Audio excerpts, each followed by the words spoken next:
What's going on, guys? Zuko back with another War Within video. We're going to look at Frost DK today.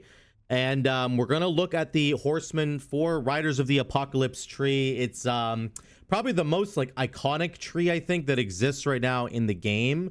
This Rider of the Apocalypse one is just so thematically good, right? It just makes sense to have it as a Death Knight, and it feels really fun to be calling in these riders to come help you in battle. So we're going to talk about the hero talent trees, then I'm going to show you some gameplay, and we'll just do it in that order. I'm going to run through the entire tree for you. I'm going to help you make sense of this because I think some people are a little bit intimidated when they first read what the heck's going on here, because there's a lot of words here. Okay, so let me break it down for you. Essentially what you're doing is whenever you use runes, so obliterate in a Frost DK's mostly it's going to be obliterate and Howling Blast. Spending runes is a chance to call forth a horseman. You're going to get a Rider of the Apocalypse. Now, there's 4 different guys, okay? There's Mograine, Whitemane, Trollbane, Nazgrim, okay? They all give you a baseline buff when you summon them, okay? And you can summon all 4 of them at the same time if you pressed Frostwyrm's Fury. So you're gonna have to talent into Frostwyrm's Fury, okay, for this tree. Okay, you get all 4 of them. Now, what do? Mograine puts a Death and Decay down. Okay, Whitemane puts a single target dot on an enemy. Trollbane puts a Chains of Ice on an enemy, which slows them. Nazgrim will give you 5% strength. Okay, so D&D, single target dot, single target slow, 5% strength. That's all they're doing. Okay, now the rest of this tree is going to augment and buff the rest of those baseline buffs that you're getting. Okay, does that make sense? So we're starting off kind of mediocre, but these buffs are going to get really good.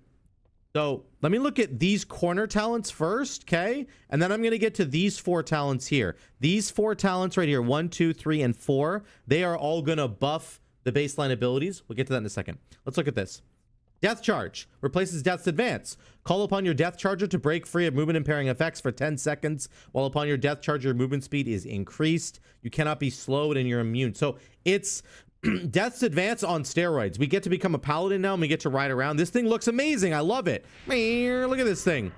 This is my Death Charger, and look at how long it lasts for. So for me, this solves one of the fundamental problems with Death Knight, which is that your mobility is really bad compared to other specs, especially right now in Dragonflight. We have demon hunters flying around on every single key that you're doing, and monks are just flying past you, and everybody is faster than you, and it's really, really sad. So getting 2 charges of this crazy horse that's going to last a really long time, this is awesome. Okay, really like that. The other choice is while you're outdoors, you can mount while in combat. So I believe this only realistically applies to outdoor content, not including delves, because delves are underground. So if you're doing Mythic Plus or Raid or delves, I don't think it's going to matter at all. But for the people who want to run around in the outdoors, that's actually pretty cool. And you can also do this to go collect herbs or do mining in the outdoor world. There's actually some really good utility in this thing. Combat wise, I don't think it's really going to matter that much, and it's certainly not going to matter when you're doing sort of the bigger content. Okay, let's look at the other side here. While at your aid, the horseman will occasionally cast anti-magic shell on you and themselves, which is kind of cool. I find they cast it on themselves more than they cast it on me, which is a little bit weird. This one to me seems completely busted. Pack of the Apocalypse.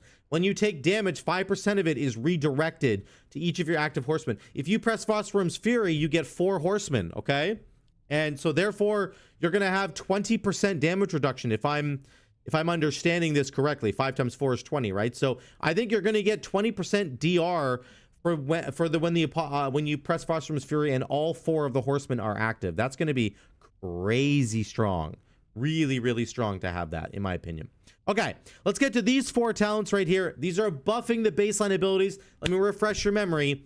We get a Death and Decay. We get a single target dot, a single target slow, and 5% strength.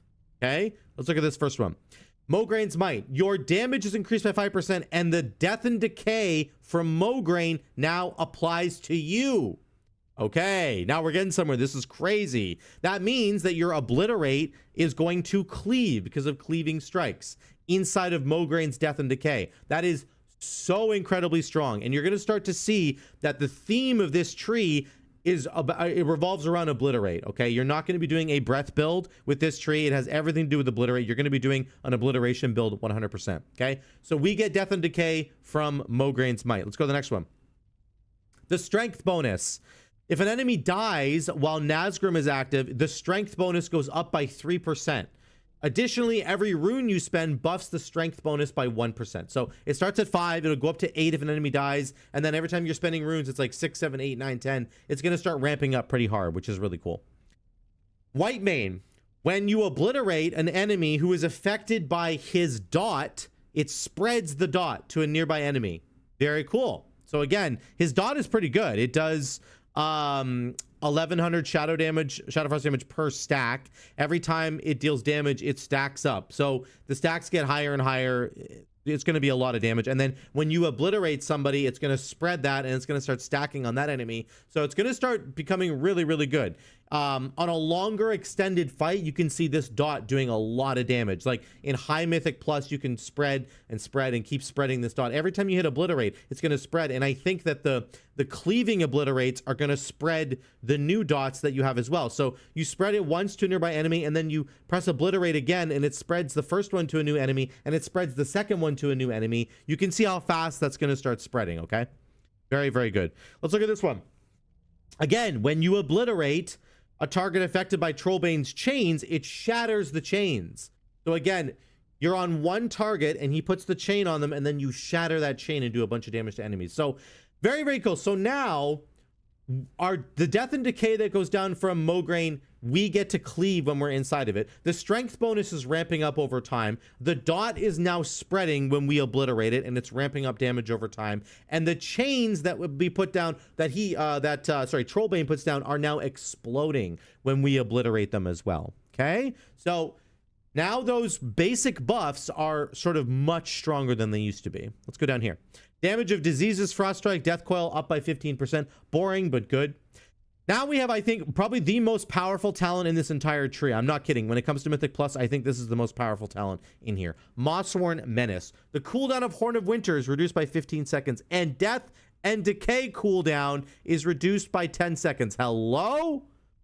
Hello? This thing is crazy. Now, our Death and Decay is a 20-second recharge instead of a 30-second recharge. If you have played Frost Decay, you will understand the significance of this, okay?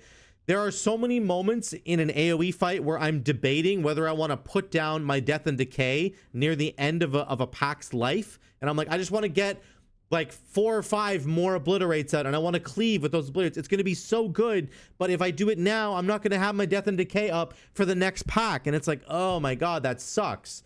Now you will. Now you will. Between the 20-second recharge that you're getting and Mograine putting down a Death and Decay that we get to benefit from, we are going to have basically cleaving strikes almost all the time. It's going to be really, really good. Okay? Very excited about this. Horn of Winter actually is also good. Making it a 30-second cooldown instead of a 45-second cooldown is massive. It gives you 2 runes and generates 25 runic power. So I like this a lot. And it will force you to take Horn of Winter, which could be a bit of a problem. You might have to drop like Enduring Strength. I'm not entirely sure, because you definitely have to take Frostworm's Fury. We'll have to see how this kind of works out, the talent tree. I have 2 points in Improved Frost Strike. Maybe you take you actually can't take a point out of that. Yeah, I don't know. I'm not entirely sure how we deal with that. We'll have to figure that out later. But the point is, that's a pretty cool talent. Mostly it's for the Death and Decay thing. Maybe you don't even take Horn of Winter. You just do it for Death and Decay. Okay.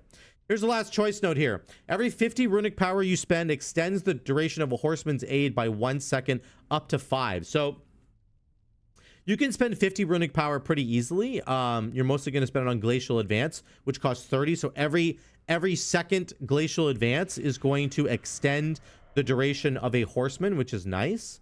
Now, I believe it could potentially extend all of them by 1 second. I don't know that for sure. I think it's just 1 horseman, but we'll have to check that in a second. While you have 2 or more horsemen aiding you, your runic power spending abilities deal 20% increased damage and have 10% chance to refund a rune. So this is like doubling down on the Frostworm's Fury window. When you press Frostworm's Fury, you get all 4 of them, and then you could have 20% increased damage on your runic power spending abilities. which again is going to be Glacial Advance primarily, or Frost Strike if you're in single target. So that's pretty good. The bulk of your damage in Mythic Plus or even on single target is going to be Obliterate. It's not going to be your Frost, your Runic Power spending abilities. It's going to be your Rune spending abilities. So I'm not sure how good this is, but this might be all. They're both probably fine. And then here's the final node. Frostrim's Fury calls 4 horsemen to aid you for 20 seconds. 20 seconds, not 10 seconds. So very, very good there. Again, that doubles down on how good Feast of Souls is going to be, potentially. And then you can extend these guys even further. So let me show you some gameplay here. Okay. Oh, look at somebody's on a horse right there. Look at that. He's he's playing the wrong spec. He's playing on Holy DK. Wrongo. Okay, so here's what we're doing. Frostrim's Fury is going to call all the horsemen to our aid. Remember that we're going to get Mograine, who's going to give us a Death and Decay for free. So we're not going to press Death and Decay. We're just going to summon the Frostrim's Fury, and it's going to give us him. See, we're going to go Remorseless Winter, Frostrim's Fury, just for fun. Okay. Then I'm going to go into my D&D window. I have a Death and Decay down right now. Okay. So I'm obviously very slow, but you're getting the cleave for free. Now it's done. I'm going to put my own Death and Decay down, and we're going to keep going. We're going to keep cleaving. Okay. And you can see my horsemen are in the background there. They're helping me refresh my Remorseless Winter. Okay. We're going to keep going. There we go. We're going to use our Horn of Winter. We're going to get a couple runes back. Go Death and Decay once again. That's my 3rd Death and Decay. Okay. That's number 3. But we're going to continue cleaving. I got my Death and Decay back, so I can actually do a 4th Death and Decay if I wanted to. If the pack was still alive, I could do a 4th Death and Decay, which is kind of crazy. Do we need to do that? Probably not. Well, here's our 2nd Pillar of Frost window. Here we go. And we're going to be cleaving once again. I think Mograine might be down. Yeah, that's a Mograine Death and Decay right there. So I got an extended Death and Decay, which again, we've been cleaving this entire freaking time. We have been cleaving. So you can see how incredible that is. Like, we were literally cleaving the entire time. I can't show you the breakdown of my damage. I apologize for that. Remember, the item level is very, very low. Don't look at the damage. We're just looking at the functionality right now. But I'm very impressed by how often Death and Decay is on the ground. And it just feels so much smoother when it comes to AoE damage. That is such a massive part of your AoE damage, is being able to get Death and Decay down. They have absolutely fixed it. They have solved it. It is not a problem anymore. Okay, it's not a problem. You don't have to worry about it at all. The Horn of Winter stuff, I'm not entirely sure if that's going to be good or not. We'll have to wait and see. But I really just do enjoy how the Frostrim's Fury interacts, getting us our 4 horsemen, getting us Mograine now for the Death and Decay. I did the ordering probably wrong. You could start out a fight with your own Death and Decay and start building up stacks, and then get into your Pillar of Frost window, and then do a bunch of Pillar of Frost damage, and then summon your 4 horsemen with your Frostrim's Fury at the very end. If you want your Frostrim's Fury to do more damage, you could do it inside of the Pillar of Frost window. That's how we operate right now with our current tier set bonus in Dragonflight, but you don't really need to do that in the same way in the War Within, because it's more about the Frost or the horsemen being active. I think you want them active right away on pull, rather than waiting till the end of your Pillar of Frost run. I think you want to probably get them inside your Pillar of Frost window to get the 25% more strength. So you're going to have to change up your gameplay a little bit from the way that you do it right now. Okay.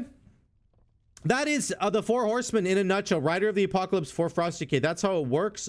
There's a lot of buffs going on. Let me just go through them one more time. Remember, you get a Death and Decay that you can cleave from Mograine. Trollbane is going to give you a chains of ice that's going to explode when you obliterate it. You're going to get Whitemane's disease on an enemy that you are going to spread and keep spreading and keep spreading, which is really, really cool. And then you're going to get Nazgrim's strength buff that's just going to keep going up and up and up as you fight. Let's just see if I can spread the disease here for a second. We can see that the disease is here. It's right there, Undeath. And then I've spread it now to these guys. So now they have 5 stacks of Undeath. And if I keep doing it, it keeps stacking. 6 stacks, 8 stacks, 10 stacks. Every time I obliterate, it adds a stack. Look at the damage from that. That does a lot of Shadow Frost damage. 15,000 Shadow Frost damage every 3 seconds. And that's on these guys as well. They have 10 stacks. So you can see That's actually going to add a significant amount of damage just from Whitemane spreading that. And then, of course, the explosion from Trollbane, I'm not able to see how much damage that did because of the Lua errors. But that's it in a nutshell, guys. You're going to take Frostworm's Fury. You're going to summon all the Riders of the Apocalypse, and they're going to help you in battle. It just adds a lot of extra damage for you. And most importantly, it adds functionality for cleaving obliterates. That is the best part of this tree. And when it comes to Mythic Plus, you're absolutely going to be taking this tree, in my opinion. I love it so much. Getting the extra obliterate cleaves from Mograine and then the extra cooldown reduction from Mossworn Menace is the absolute key to this tree being amazing. That's what's going to make you do way more damage in Mythic Plus. So can't wait to try this in the War Within for real. It's going to be a lot of fun. And yeah, let me know what you guys think in the comments down below. Thank you so much again for watching. I love you all. I will see you in the next one.